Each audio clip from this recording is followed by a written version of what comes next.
A Procuradoria-Geral da República entrou com 24 ações no Supremo Tribunal Federal contra leis estaduais que regulamentam o imposto sobre doações e heranças provenientes do exterior.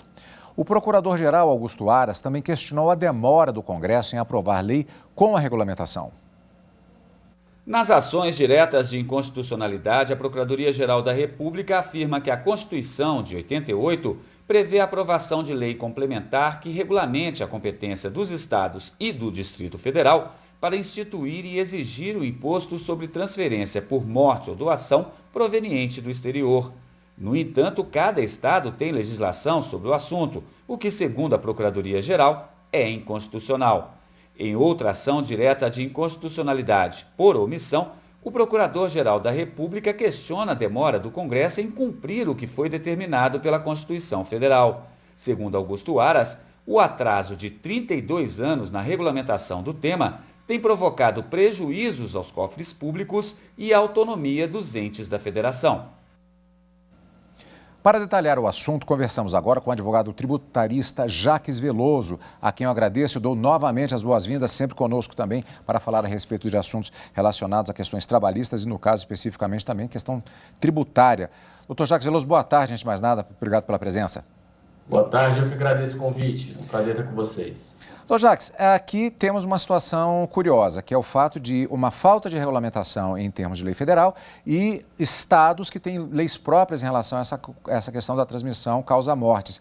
Isso acaba gerando insegurança jurídica.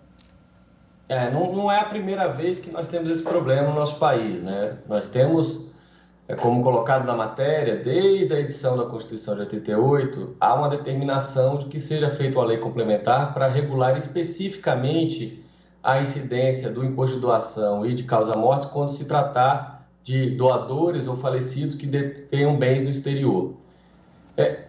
A previsão disso é porque nós podemos ter um conflito entre os estados para fazer essa cobrança do imposto.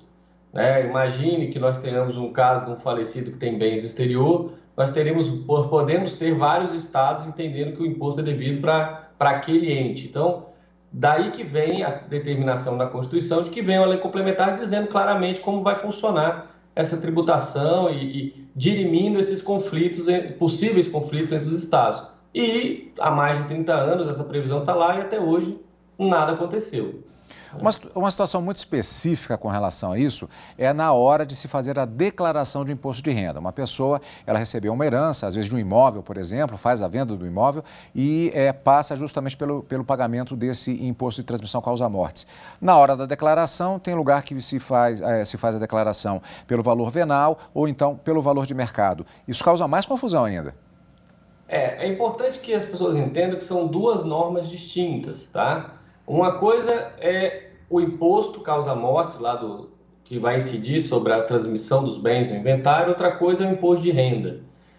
Quando eu estou falando de imposto causa-morte, geralmente a legislação dos estados prevê que eu devo pagar o imposto sobre o valor de mercado daquele bem. Então, eu tenho que pegar o valor atual dele e calcular o meu imposto sobre o valor atual. Isso não tem relação com o imposto de renda. O imposto de renda, ele me dá uma opção. Na legislação do imposto de renda, lá diz que eu posso optar por fazer a atualização ou não do bem no momento que eu faço o inventário. Se eu atualizar, eu tenho que pagar imposto de renda sobre ganho de capital. Se eu não atualizar, eu transfiro pelo valor histórico e esse imposto de renda só seria devido numa venda futura que for feita pelo herdeiro.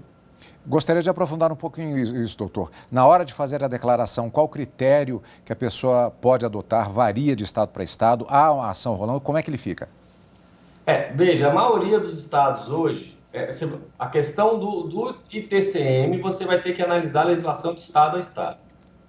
A grande maioria dos estados, atualmente, exige que eu pague o imposto sobre o valor venal do bem. Eles têm uma tabela onde eles calculam já e atualizam esses valores e fazem essa fiscalização sobre esse valor. Vamos pegar um exemplo prático. Eu tenho lá um apartamento. Esse apartamento, na declaração do imposto de renda do falecido, estava lá por 500 mil. Mas o valor de mercado hoje dele são 800 mil reais. O Estado vai me exigir o imposto causa-morte, a maioria deles, tá? Cada um tem uma regra, mas quase todos vai me exigir o imposto causa-morte sobre os R$800 mil. Isso é para imposto causa-mortes. Quando eu vou tratar da minha tributação com a Receita Federal me autoriza a usar o valor histórico, os 500 mil, ou o valor de 800. Ou seja, se eu chegar no meu inventário e falar assim, ó, estou atualizando o valor desse imóvel para o valor de hoje, R$800 mil, e vou fazer o meu inventário pelo valor de mercado dos bens. Perfeito, não tem nenhuma vedação legal que eu faça isso, mas eu tenho que calcular o imposto de renda sobre esse ganho de capital, sobre essa atualização que eu fiz sobre esse bem. Agora, com relação às ações que serão julgadas pelo Supremo Tribunal Federal, muitas vezes há dúvidas sobre alterações, sobre qual procedimento a adotar. É melhor esperar qual será o posicionamento do Supremo e ainda adianto uma outra pergunta. Talvez seja necessário também uma modulação de efeitos, por exemplo, justamente que há pessoas que podem até ter se enganado de boa fé na hora de fazer a declaração do imposto de renda? Especificamente no que se refere a essa questão dos bens do exterior, o Supremo julgou um caso, tem um leading case, que foi relativo à legislação de São Paulo, e ele fixou em repercussão geral que não há a incidência do imposto enquanto não houver a lei complementar. E nesse julgamento, o Supremo modulou os efeitos desse julgamento. Ele colocou que esse julgamento só valeria para os fatos geradores que ocorressem após o julgamento, ressalvando as ações que já estivessem em tramitação. Essas vão correr e os resultados serão efetivos para os contribuintes que questionaram.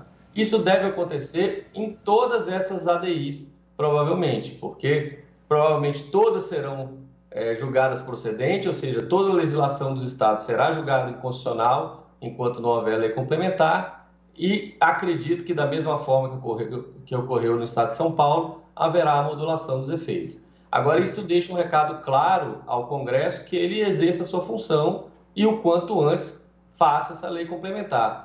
É a segunda lei complementar que o Supremo indica ao Congresso que faça sob pena de nulidade das cobranças tributárias que estão sendo feitas. Há pouco tempo atrás, nós tivemos o mesmo resultado numa tributação relativa ao ICMS, ou seja, ou o Congresso assume o protagonismo e faz as normas que deve fazer, e aí os estados devem trabalhar nisso, afinal de contas tem lá os senados, né, seus representantes, porque senão, efetivamente, o prejuízo para os cofres públicos será grande. Vamos acompanhar, doutor. Muito obrigado mais uma vez pela presença aqui no Jornal da Justiça. Uma boa tarde. Agradeço. Um grande abraço.